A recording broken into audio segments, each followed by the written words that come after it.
Hi and welcome to this week's episode of Land Rovers Live. As always, I'm Matt, and coming up on today's show, we've got part 2 in the series of Sean Conway, this week on big adventures. Then we hear from frontrunners Sally Povolotsky on small adventures.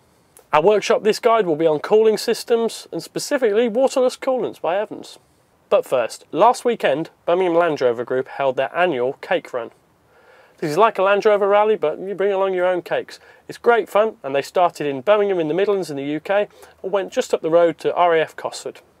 We sent Amy along to see how they got on.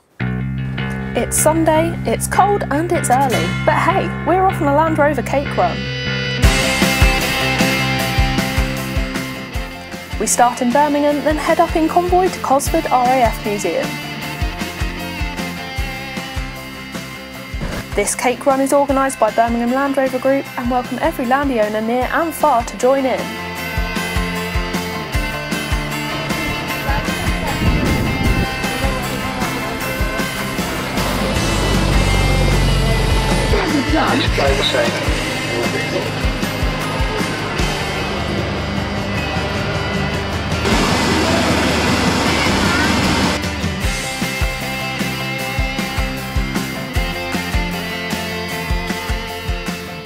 If planes aren't your thing, you can hang back and just enjoy the cake. And trust me, there was a lot of cake.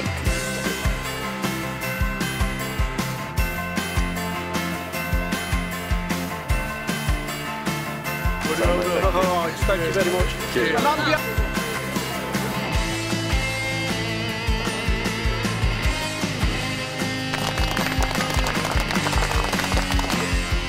After everyone stuffed themselves silly, I'm not eating your cake, no! it's time to head home. Some of us opt for a few lanes on our return.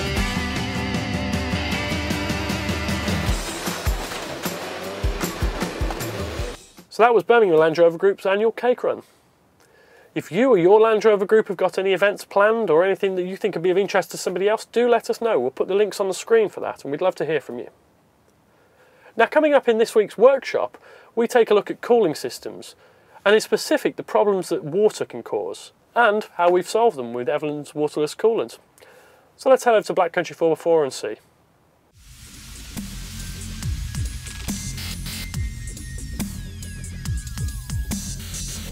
We're back here at Black Country 4x4 this week to take a look at cooling systems.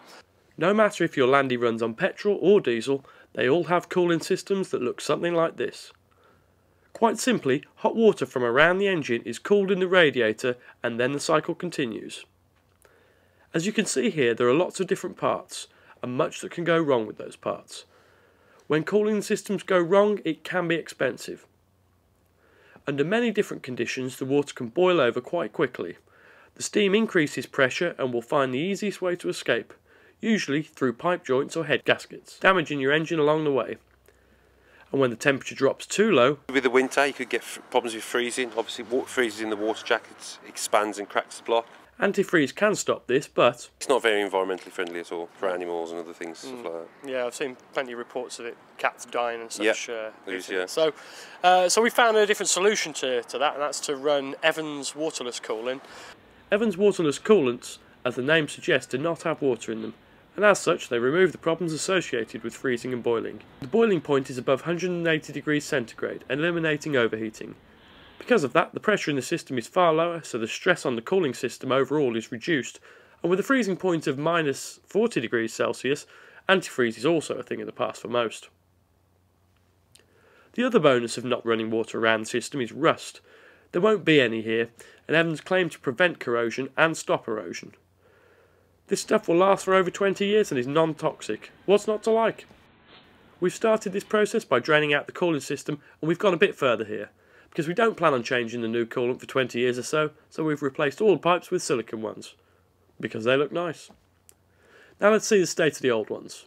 We've taken the pipes off of the car, and to be fair, they're not that bad.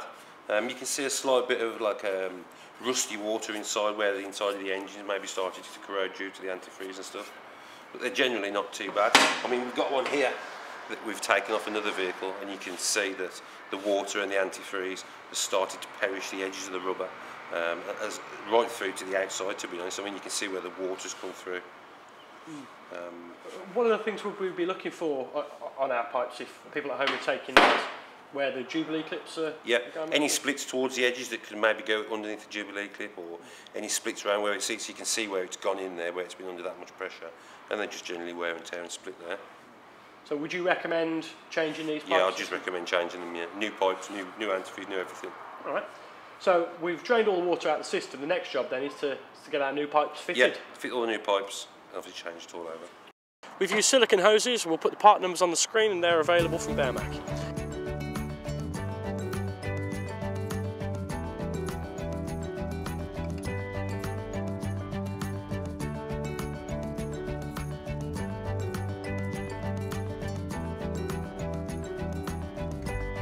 So whilst we're leaving Brett to fit all the new hoses, we'll take a look at this, the Evans prep fluid. Now we'll need to put this in next before we put the waterless coolant in. What this stuff does is it goes around the engine, hunting out the last bits of water. We've drained off the system, but there'll still be a reasonable amount in there.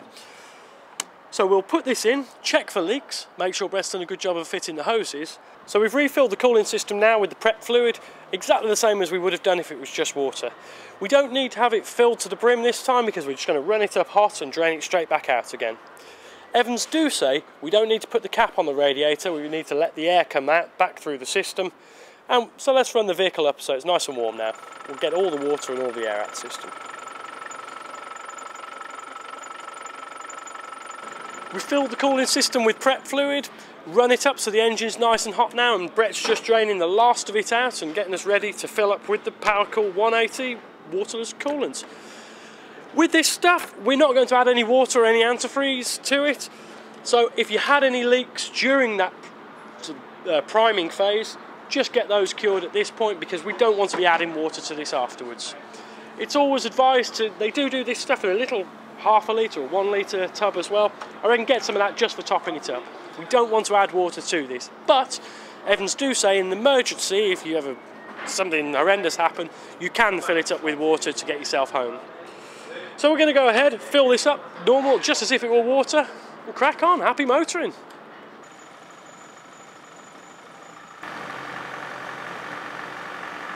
And that concludes this coolant change. So all in all, we swapped out our water coolants for Evans Waterless Coolant. We changed the hoses and Jubilee clips along the way. On difficulty rating, Brett, what do you reckon to that? How hard was that? Straightforward really, just hoses and clips and screws. Yeah. Straightforward. The only tools we needed was a screwdriver or socket to undo the Jubilee clips. And the wire brush to clean all the terminals before we put the pipes on, that's it really. You got it. And how long do you reckon these pipes and that will last now before we need to? Obviously the pipes should last quite a while now, obviously as long as you keep them clean and they don't get contaminated or anything, they should last the life of the vehicle, I thought. Yeah, and so Evans say the same with the coolants as well. We've gone through the prep fluid process, we've gone through putting the waterless coolant in now. We've run the engine up to temperature a bit, but is there anything we need to do to keep an eye on it? Yeah, if I was you, I'd take it out for a good run. Once it's run up to temperature and the thermostat's open, just get back home and check the level, obviously when it's cool, so not when it's warm. That's it. So fingers crossed now, we should well, be set for the rest of this engine's life.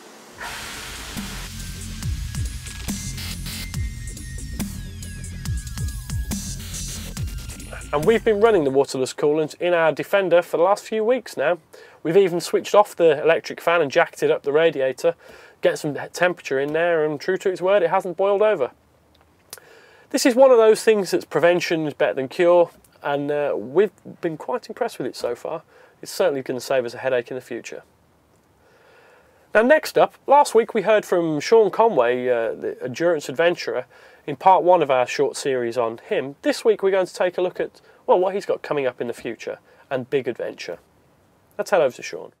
No great story ever started with, on a bright sunny day. It's always when it's raining and cold and miserable, and you know, those are the cool stories and what you really get out of adventure, I think. And what better place to do an adventure is in winter, in the Arctic Circle. It's going to be miserable, so that's where I'm heading. Yeah, I'm looking forward to trying a bit of snow winter driving. I'm going to get some snow tyres this week, which should be fun. And I just like the idea of man and machine, you know, taking the Land Rover into the Arctic, see how it copes with the cold, and then see how I cope with the cold by doing a triathlon in the Arctic. And as far as I know, no one has ever done a winter Arctic triathlon ever, which is surprising because you know, it's not that long. It only takes a couple of hours. So, you know, I'm sure some crazy Norwegians have done it, but it'd be nice to do it and film it properly and then see how I cope. When it comes to an off-road vehicle, I've never even considered anything else but a Land Rover. And that's, you know what, it's nothing to do with, I mean, there's some amazing off-road vehicles out there. I just don't love them, you know, I haven't fallen in love with them and they weren't part of my childhood. Often when people want to go on an adventure, they think of going abroad, but actually there's so much to do in the UK that is just as adventurous. You know, a few years ago I did the 3 Peaks Cycle Challenge, which is amazing. Over 3 days you've got to cycle between Snowdonia, Scafell and Ben Nevis. It's 150 miles a day plus a climb in each 24-hour period. And that was one of the most amazing little adventures over a long weekend that you can do. And you know, once you get into Scotland and all those massive mountains and it's freezing cold, and again it's just, you do feel way more adventurous getting home, finding a pub, sitting down, the fire's going, you think, oh, you know, I actually achieved something today. And there's so much of it, you know, you go out to West Wales or you go into the Hebrides and that sort of thing, and there's a lot out there. And I think people do often think too much about going abroad to have an adventure, but you know what, the greats in Great Britain's here for a reason, because it's a pretty awesome island. You know, I've said it before, I'll say it again, you know, adventure isn't always about climbing mountains or rowing oceans. Adventure in its purest form is simply a way of thinking, I think, you know. And I'm not gonna lie, it does help if you're single and you don't have a family to go off on these big adventures, but I don't think you need to do all the big adventures to get, you know, feel that you've achieved something. You know, you can just go for a weekend, like, you know, doing the 3 Peaks Cycle Challenge. That was an incredible adventure. And it took 3 days of my time, and you know, you don't always have to go off and do these month-long expeditions and things like that. Annoyingly, those are the ones I like to do. So, you know, I'm still young, so you know, who knows what I'm going to do when I've settled down a little bit more. Maybe I'll never settle down, who knows. My advice for people is just take that first step, take the leap. You know, a lot of people sit at home and they're like, oh, should I do this, should I do that? You know, it's obviously a famous saying, regret the things you do rather than the things you don't. And you know, taking that first step is always difficult. And you know what I do? I go to the pub with all my mates and I actually verbalise what I've got in my mind and these ideas. And you know, you're always quite nervous that your friends will go, oh, don't do this, don't do that. But actually, I think your friends will be often the most supportive. Some won't, you know. There's some family members that might not like your life choices. But actually, I think verbalising it and getting out there and committing is the first thing you can do. It's critical to have a beard. It's honestly, my beard has got more publicity than anything else I've ever done. You know, swimming Britain, no. Having a beard for jellyfish stings, yes.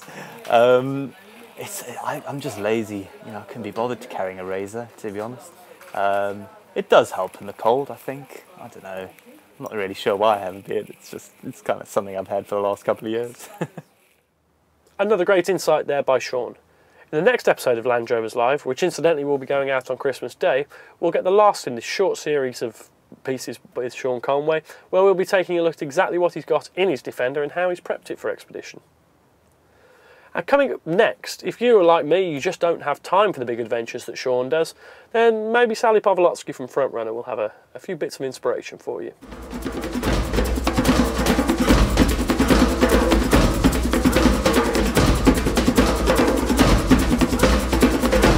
Adventure is what it is to you, and for some people that's a big vision. For some people that is the total aspiration of driving to the ends of the earth and back.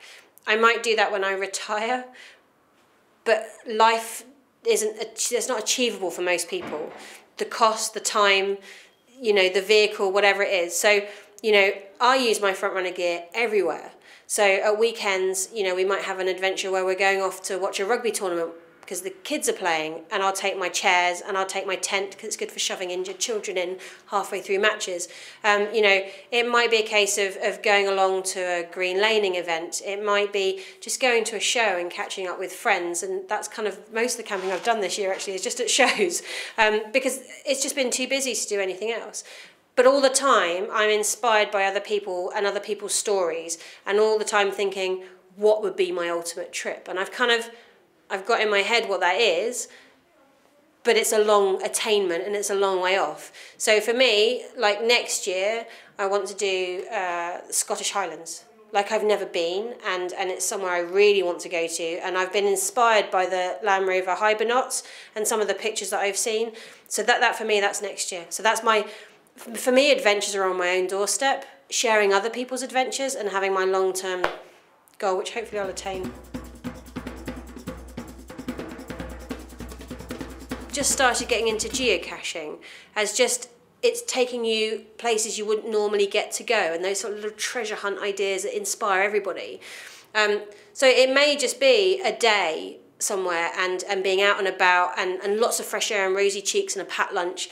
It may be staying overnight somewhere, sticking the rooftop tent on, getting the awning out. But that's great, but we're restricted here in this country because we can't wild camp. That's where, for me, little mini adventures really come in, is if you can actually just pop a tent up somewhere and have some fun. So campsites are great, and then obviously looking at the provision there is there for the children and being able to maximise the time that you have and being inspired by other people's little adventures. And one of the nicest thing about the sort of the Land Rover fraternity as it is I've met so many people amongst, over the years who are in similar situations. You've had your car, you've had your, I want to do this, I want to do that. Kids have come along and, I can't do any of that anymore. You can, you just have to be better prepared. I think we build up all these barriers as to why we can't do something, because I need this and I need that, and what if a lion was to jump on the car in Wiltshire? What do I need to prepare myself? You don't need anything. You just need the confidence in yourself that you can do something, whatever it is. You just need the basics. Somewhere to sleep, somewhere to cook, somewhere to drink. It completely depends where you're going. But I think Maslow's hierarchy of needs applies to overlanding, camping, or spending the rest of your life on the road. And in fact, if you look at some of the most seasoned overlanders, they've shed kit along the way. In fact, when I was in Johannesburg last week, I met a guy who'd spent 3.5 years travelling down from the Netherlands in a Defender. And I went to look in the back, and the first thing he said was, my car didn't look like this when I left the Netherlands. And I said, really? He said, yeah, I had a lot more kit then. And we've bartered or got rid of a lot on the way down because actually we realised we didn't need it. So I think for anybody, I would say start with the basics. What are the basics that you need to feel comfortable? You don't, a lot of people need things because it's a security blanket, but what do you really need? It's a bit like sort of desert island sort of discs type style is, and then what could go in room 101? Because a lot of the time you hear, I bought this, but I really didn't need it. But I used this and I got this from the pound shop and this is perfect. So it's an individual thing, but just as long as your basics are covered, you'll have so much more fun and you'll be able to go so much further, especially if you're going on a big overland trip, with money. Imagine if you saved £5 on kitting out your car. Get the basics right. Good solid roof rack, good tyres. You make sure it's mechanically sound. Make sure you've got spares for things like suspension and the common things that go wrong. Make sure you've got a comfy bed or a sleeping bag, and just go and enjoy wherever it is, even if it is just up the road.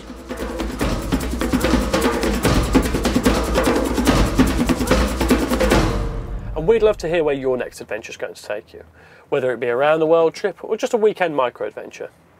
In the next episode of Land Rovers Live, it'll be our last of the show, and we're going to take a look back at some of our favourite bits throughout the year. Do let us know what your favourite moments are. Maybe you had a great time at one of the shows, or some particularly good days out laning. Maybe you did a small adventure of your own. Do let us know. We'd love to hear from you, and we'll try and feature you in the show. That's pretty well it for this week. And as always, you can keep in contact with us by the links below, Facebook, Twitter, and all the other usual places. We're always on the hunt for contributors, so if you've got a little bit of time and you, think you're okay at writing about Land Rovers or things that Land Rover people will enjoy, do let us know. And as always, let us know what you think of what we're doing. Comments boxes below, or you can fire away on Facebook, Twitter, and all the usual places. Coming up over the next few weeks, we've got some really interesting features. We test out the 2015 Range Rover Evoque autobiography and get a bit scratched up along the way as well. We've also got some really other interesting overland and green laning trips coming up as well, so do stay tuned. And as I've mentioned many times before, if there's something you think we've forgotten, do let us know. and we'll see you on Christmas Day.